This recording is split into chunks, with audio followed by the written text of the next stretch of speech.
dia! Que bom ter você aqui com a gente, começando o dia, adorando ao Senhor, buscando a sua face, ouvindo a sua voz e o conhecendo cada vez mais por meio da palavra de Deus.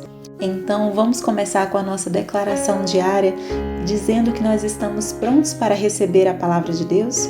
Repita após mim. Eu vou ouvir a palavra de Deus. Eu sou o que a Bíblia diz que eu sou. Eu tenho o que a Bíblia diz que eu tenho. Eu posso fazer o que a Bíblia diz que eu posso fazer. Hoje eu serei tocado pela palavra de Deus. Eu audaciosamente confesso que a minha mente está alerta, o meu coração está receptivo e eu nunca mais serei a mesma. Eu estou pronto para receber a incorruptível, indestrutível, sempre viva semente da palavra de Deus. Hoje a minha mente é renovada e transformada pela palavra de Deus e por isso eu nunca mais serei o mesmo. Em nome de Jesus. Amém. O nosso devocional de hoje já vai começar, mas antes eu quero te pedir para se inscrever no nosso canal e ativar as notificações para receber um aviso toda vez que um vídeo novo for lançado. Também não esquece de curtir, compartilhar e comentar esse vídeo, tá bom? Deus te abençoe e vamos começar o nosso devocional. Romanos, capítulo 8. A vida pelo Espírito. Portanto, agora já não há condenação para os que estão em Cristo Jesus, porque por meio de Cristo Jesus, a lei do Espírito de vida me libertou da lei do pecado e da morte. Porque aquilo que a lei fora incapaz de fazer por estar enfraquecida pela carne, Deus o fez, enviando seu próprio Filho à semelhança do homem pecador como oferta pelo pecado. E assim condenou o pecado na morte, a fim de que as justas exigências da lei fossem plenamente satisfeitas em nós, que não vivemos segundo a carne, mas segundo o Espírito. Quem vive segundo a carne tem a mente voltada para o que a carne deseja, mas quem vive de acordo com o Espírito tem a mente voltada para o que o Espírito deseja. A mentalidade da carne é morte, mas a mentalidade do Espírito é vida e paz. A mentalidade da carne é inimiga de Deus, porque não se submete à lei de Deus, nem pode fazê-lo. Quem é dominado pela carne não pode agradar a Deus. Entretanto, vocês não estão sob o domínio da carne, mas do Espírito, se de fato o Espírito de Deus habita em vocês. E se alguém não tem o Espírito de Cristo, não pertence a Cristo. Mas se Cristo está em vocês, o corpo está morto por causa do pecado, mas o Espírito está vivo por causa da justiça. E se o Espírito daquele que ressuscitou Jesus dentre os mortos habita em vocês, aquele que ressuscitou a Cristo dentre os mortos também dará vida a seus corpos mortais por meio do seu Espírito que habita em vocês. Portanto, irmãos, estamos em dívida, não para com a carne, para vivermos sujeitos a ela. Pois, se vocês viverem de acordo com a carne, morrerão. Mas, se pelo Espírito fizerem morrer os atos do corpo, viverão. Porque todos os que são guiados pelo Espírito de Deus são filhos de Deus. Pois vocês não receberam um espírito que os escravize para novamente temerem, mas receberam o Espírito que os torna filhos por adoção, por meio do qual clamamos, Abba, Pai. O próprio Espírito testemunha ao nosso Espírito que somos filhos de Deus. Se somos filhos, então somos herdeiros, herdeiros de Deus e co-herdeiros com Cristo, se de fato participamos dos seus sofrimentos, para que também participemos da sua glória. A glória futura. Considero que os nossos sofrimentos atuais não podem ser comparados com a glória que em nós será revelada. A natureza criada aguarda, com grande expectativa, que os filhos de Deus sejam revelados, pois ela foi submetida à inutilidade não pela sua própria escolha, mas por causa da vontade daquele que a sujeitou, na esperança de que a própria natureza criada será libertada da escravidão da decadência em que se encontra, recebendo a gloriosa liberdade dos filhos de Deus. Sabemos que toda a natureza criada geme até agora, como em dores de parto. E não só isso, mas nós mesmos, que também temos os primeiros frutos do Espírito, gememos interiormente, esperando ansiosamente nossa adoção como filhos, a redenção do nosso corpo. Pois nessa esperança fomos salvos. Mas esperança que se vê não é esperança. Quem espera por aquilo que está vendo? Mas, se esperamos o que ainda não vemos, aguardamo-lo pacientemente. Da mesma forma, o Espírito nos ajuda em nossa fraqueza, pois não sabemos como orar, mas o próprio Espírito intercede por nós com gemidos inexprimíveis. E aquele que sonda os corações conhece a intenção do Espírito, porque o Espírito intercede pelos santos de acordo com a vontade de Deus. Mais que vencedores. Sabemos que Deus age em todas as coisas para o bem daqueles que o amam, dos que foram chamados de acordo com seu propósito. Pois aqueles que de antemão conheceu, também os predestinou para serem conforme à imagem de seu Filho, a fim de que ele seja o primogênito entre muitos irmãos. E aos que predestinou, também chamou. Aos que chamou, também justificou. Aos que justificou, também glorificou. Que diremos, pois, diante dessas coisas? Se Deus é por nós, quem será contra nós? Aquele que não poupou seu próprio Filho, mas o entregou por todos nós, como não dará com ele e de graça todas as coisas? Quem fará alguma acusação contra os escolhidos de Deus? É Deus quem os justifica. Quem os condenará? Foi Cristo Jesus que morreu, e mais, que ressuscitou e está à direita de Deus e também intercede por nós. Quem nos separará do amor de Cristo? Será tribulação? Ou angústia? Ou perseguição? Ou fome? Ou nudez? Ou perigo? Ou espada? Como está escrito, amor de ti, enfrentamos a morte todos os dias. Somos considerados como ovelhas destinadas ao matadouro. Mas em todas estas coisas somos mais que vencedores, por meio daquele que nos amou. Pois estou convencido de que nem morte, nem vida, nem anjos, nem demônios, nem o presente, nem o futuro, nem quaisquer poderes, nem altura, nem profundidade, nem qualquer outra coisa na criação será capaz de nos separar do amor de Deus que está em Cristo Jesus, nosso Senhor. Romanos, capítulo 9. A soberania de Deus. Digo a verdade em Cristo, não minto. Minha consciência o confirma no Espírito Santo. Tenho grande tristeza e constante angústia em meu coração, pois eu até desejaria ser amaldiçoado e separado de Cristo por amor de meus irmãos, os de minha raça, o povo de Israel.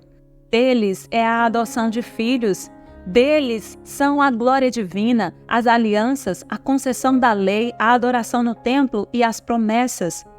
Deles são os patriarcas, e a partir deles se traça a linhagem humana de Cristo, que é Deus acima de todos, bendito para sempre. Amém. Não pensemos que a palavra de Deus falhou, pois nem todos os descendentes de Israel são Israel. Nem por serem descendentes de Abraão passaram todos a ser filhos de Abraão. Ao contrário, por meio de Isaque a sua descendência será considerada. Noutras palavras, não são os filhos naturais que são filhos de Deus, mas os filhos da promessa é que são considerados descendências de Abraão. Pois assim que a promessa foi feita, no tempo devido virei novamente e Sara terá um filho.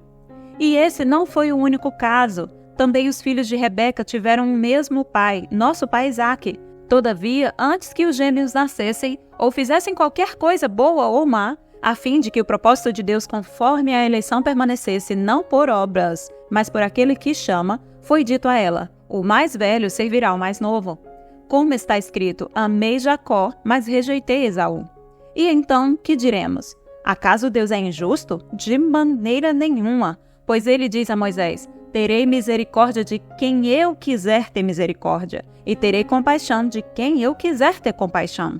Portanto, isso não depende do desejo ou do esforço humano, mas da misericórdia de Deus. Pois a Escritura diz ao faraó, eu o levantei exatamente com este propósito, mostrar em você o meu poder, e para que o meu nome seja proclamado em toda a terra. Portanto, Deus tem misericórdia de quem Ele quer e endurece a quem Ele quer. Mas alguns de vocês me dirão, então por que Deus ainda nos culpa? Pois quem resiste à sua vontade? Mas quem é você, ó homem, para questionar a Deus? Acaso aquilo que é formado pode dizer ao que formou: por que me fizeste assim? O oleiro não tem direito de fazer do mesmo barro um vaso para fins nobres e outro para uso desonroso? E se Deus, querendo mostrar a sua ira e tornar conhecido o seu poder, suportou com grande paciência os vasos de sua ira preparado para a destruição? E dizer, se ele fez isso para tornar conhecidas as riquezas de sua glória aos vasos de sua misericórdia, que preparou de antemão para a glória, ou seja, a nós, a quem também chamou, não apenas entre os judeus, mas também dentre os gentios. Como ele diz em Oséias: chamarei meu povo a quem não é meu povo, e chamarei minha amada a quem não é minha amada. E acontecerá que no mesmo lugar em que se lhes declarou: vocês não são meu povo, eles serão chamados filhos do Deus vivo. Isaías exclama com relação a Israel: embora o número dos israelitas seja como a areia do mar, apenas o remanescente será salvo, pois o Senhor executará na terra a sua sentença, rápida e definitivamente. Como anteriormente disse Isaías, se o Senhor dos exércitos não nos tivesse deixado descendentes, estaríamos como Sodoma e semelhantes a Gomorra. A incredulidade de Israel. Que diremos então? Os gentios que não buscavam justiça a obtiveram, uma justiça que vem da fé. Mas Israel, que buscava uma lei que trouxesse justiça, não a alcançou. Por que não? Porque não a buscava pela fé, mas como se fosse por obras. Eles tropeçaram na pedra de tropeço, como está escrito: eis que ponho em Sião uma pedra de tropeço e uma rocha que faz cair, e aquele que nela confia jamais será envergonhado. Romanos, capítulo 10. Irmãos, o desejo do meu coração e a minha oração a Deus pelos israelitas é que eles sejam salvos. Posso testemunhar que eles têm zelo por Deus, mas o seu zelo não se baseia no conhecimento. Porquanto, ignorando a justiça que vem de Deus e procurando estabelecer a sua própria, não se submeteram à justiça de Deus. Porque o fim da lei é Cristo, para a justificação de todo o que crê. Moisés descreve desta forma a justiça que vem da lei: o homem que fizer estas coisas viverá por meio delas. Mas a justiça que vem da fé diz: não diga em seu coração: quem subirá aos céus, isto é, para fazer Cristo descer? Ou, quem descerá ao abismo, isto é, para fazer Cristo subir dentre os mortos? Mas o que ela diz? A palavra está perto de você, está em sua boca e em seu coração, isto é, a palavra da fé que estamos proclamando. Se você confessar com a sua boca que Jesus é Senhor e crer em seu coração que Deus o ressuscitou dentre os mortos, será salvo. Pois com o coração se crê para a justiça e com a boca se confessa para a salvação. Como diz a Escritura, todo o que nele confia jamais será envergonhado. Não há diferença entre judeus e gentios, pois o mesmo Senhor é Senhor de todos e abençoa ricamente todos os que o invocam, porque todo aquele que invocar o nome do Senhor será salvo. Como, pois, invocarão aquele em quem não creram? E como crerão naquele de quem não ouviram falar? E como ouvirão se não houver quem pregue? E como pregarão se não forem enviados? Como está escrito: como são belos os pés dos que anunciam boas novas. No entanto, nem todos os israelitas aceitaram as boas novas, pois Isaías diz: Senhor, quem creu em nossa mensagem? Consequentemente, a fé vem por se ouvir a mensagem, e a mensagem é ouvida mediante a palavra de Cristo. Mas eu pergunto, eles não a ouviram? Claro que sim. A sua voz ressoou por toda a terra, e as suas palavras até os confins do mundo. Novamente pergunto, será que Israel não entendeu? Em primeiro lugar, Moisés disse: farei que tenham ciúmes de quem não é meu povo. Eu os provocarei à ira por meio de um povo sem entendimento. E Isaías diz ousadamente: fui achado por aqueles que não me procuravam. Revelei-me àqueles que não perguntavam por mim. Mas a respeito de Israel, ele diz: o tempo todo estendi as mãos a um povo desobediente e rebelde. 22 de novembro. O tema da mensagem de hoje é: nada pode separar. No contexto do capítulo 8 de Romanos, dos versos 38 e 39, a ideia não é nada bela. Se você fizer uma lista do tamanho que você quiser das coisas que podem te separar de Deus e anotar tudo o que vier à sua mente, por exemplo, como muita televisão, problemas financeiros, uma agenda superlotada, obsessão com o trabalho, muitas redes sociais e muito tempo gasto nelas, conflito com o marido, com os filhos, com a esposa, fracasso com os filhos, alcoolismo, vício em drogas ou alimento, divórcio, imprudências sexuais, aborto, o hábito de xingar, negócios ilegais, inveja, ciúmes, mentiras. A lista pode prosseguir interminavelmente. O que você acha dessa lista? Bem intimidante, não é? Agora, leia de novo o que Paulo tem a dizer em Romanos 8, dos versos 38 a 39. O que ele afirma é que nada, absolutamente nada, pode separar você do amor de Deus que está em Cristo Jesus, nosso Senhor. Nenhuma coisa, nenhuma pessoa, nenhum ser, nenhuma dificuldade. Nada pode separar Deus daqueles que desejam segui-lo. Preste atenção, no entanto, à advertência desse capítulo de Romanos. A única coisa que pode separar você do Senhor é a sua própria rebelião, a sua recusa em confiar plenamente nele para ser salvo. Portanto, entenda que há muita confiança nessa verdade que pode acrescentar à vida de todo cristão verdadeiro. Isto é, se você escolher rejeitar o Senhor, aí sim você estará separado do amor dele, uma vez que você escolheu não segui-lo. Deus, ele te amará desde a eternidade, mas você não terá acesso à plenitude desse amor se você não quiser. Portanto, nada pode te separar do amor de Deus, a não ser você mesmo. Eu te convido hoje a refletir e agradecer plenamente ao Senhor por te amar, independente de tudo o que você vê e a fazer, já fez ou ainda irá fazer. A agradecer com um coração cheio de temor e reverência nele, de que ele é santo, misericordioso e cheio de graça e misericórdia sobre a sua vida. Que este dia seja de gratidão e louvor ao Senhor, porque nada pode te separar do amor dele. Amém? Posso orar por você? Senhor, meu Deus e meu Pai, em nome de Jesus, eu te peço que abençoe essa pessoa que está ouvindo este devocional. Que no coração dessa pessoa haja a certeza da salvação. Que o teu Santo Espírito proclame dentro do coração desta pessoa agora que ele é filho, que ele é filha amada de Deus. Que em nome de Jesus haja certeza e graça pela tua misericórdia, Senhor. Que haja, Senhor Jesus, o teu agir na vida dessa pessoa agora. É isso que eu te peço em nome de Jesus e já te agradeço. Amém e amém. Amém, meu querido, amém, minha querida. Que Deus te abençoe, tenha um ótimo dia e até o próximo devocional.